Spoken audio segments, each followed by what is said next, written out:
Steve Howe, the Pulling of Strings tour. I saw it. I was there. I'm going to do a little song off of Yes, Tales from Topographic Oceans. Everybody is familiar with this album cover. What you might not be familiar with, and this is for those who love Tales from Topographic Oceans, is Steve Wilson's mix in 5.1. Takes it from stereo, puts it in 5.1 digital, and always felt this album was a little weak because of the recording technology, and this album, this mix, puts it to where it should be. The bass is so astounding, it's not even funny. And what you also get is you get a little booklet.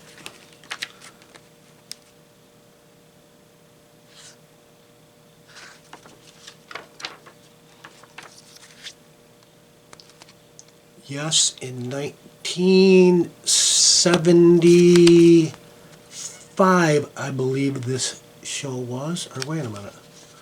No, I'm sorry. That's the 1976 Relayer tour that had the War of the Worlds stage theme. I was there.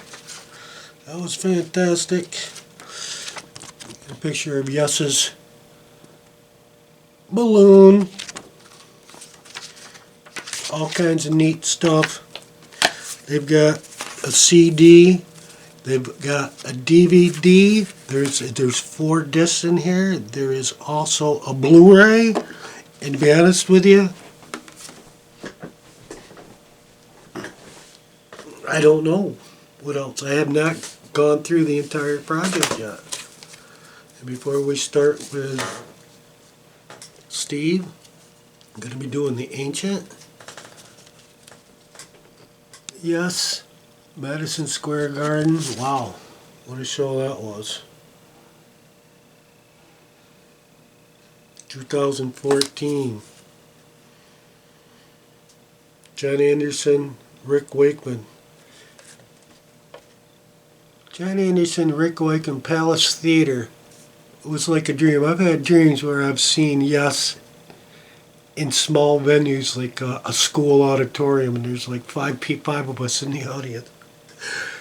It was snowing out this night. The date was October 27th, and we had a freak nor'easter rolling in, and the roads were icy. And got to the Palace Theater, and I swear to God, there's less than 100 people at the Palace Theater, and we're all scattered all over the place. We're in our seats. And John Anderson goes up to the microphone. He's like, "Hey, thanks everybody for coming out." But he's like, "There's only a handful of people here." He goes, "Everybody up in the back in the amphitheater, come on down to the front. Everybody, come on down to the front. Come on, come on." We're a little hesitant first one. You know, there's only like 50, 60 people there. Okay. Right down front row, Rick Wakeman, John Anderson. The most personalized show. Was unbelievable. You know, you think the show might be canceled because nobody can get there. That was great. An Evening with Yes, 2013, the Orpheum Theater. I was living in LA.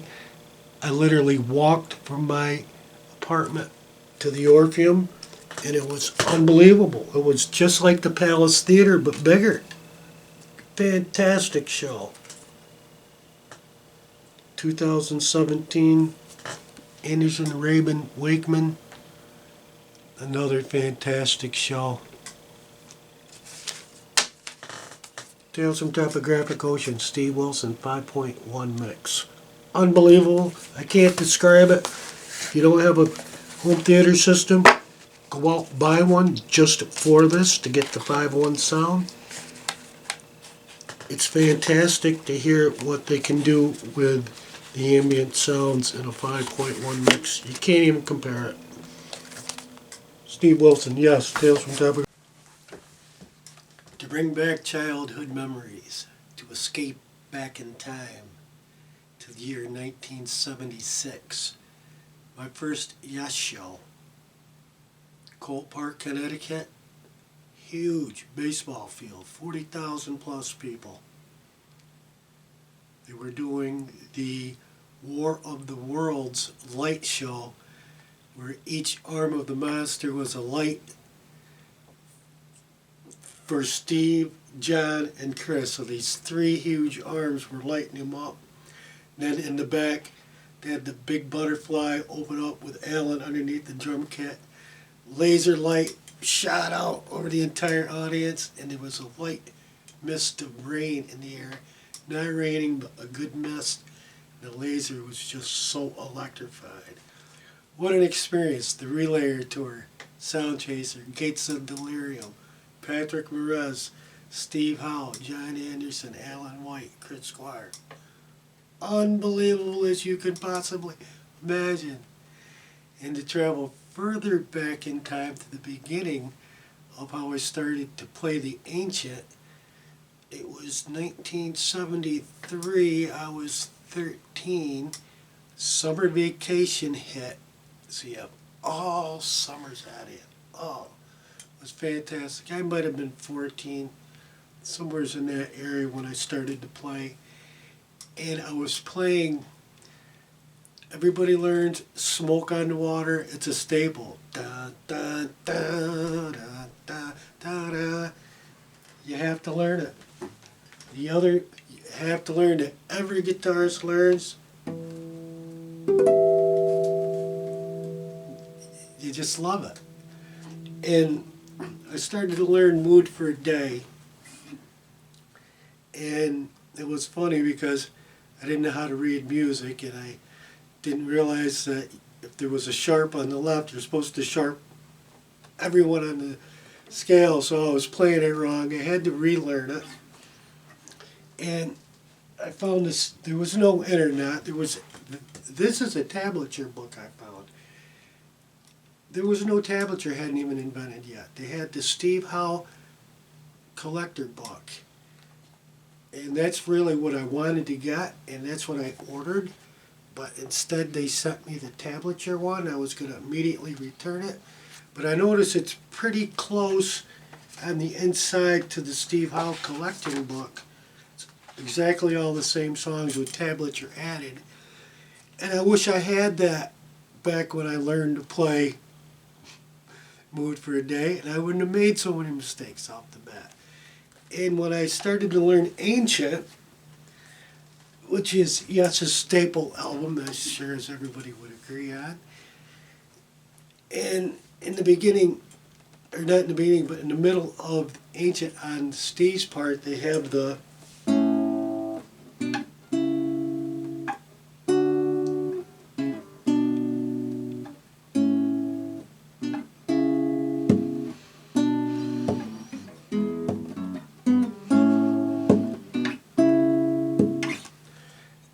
it's like, wow, you know, you're playing two notes at the same time, like on a piano. I was dabbling in piano and guitar, and it's fun to learn your scales on guitar, and it's fun to play lead and chords, and that's what everybody was doing, but not too many people in school in the area would be doing double picking. And I just thought, wow, that is really cool, playing two things at once on the guitar. That's really cool. So that's how I started, just the simple two notes. And that was Summer Vacation. How I learned the rest of the song?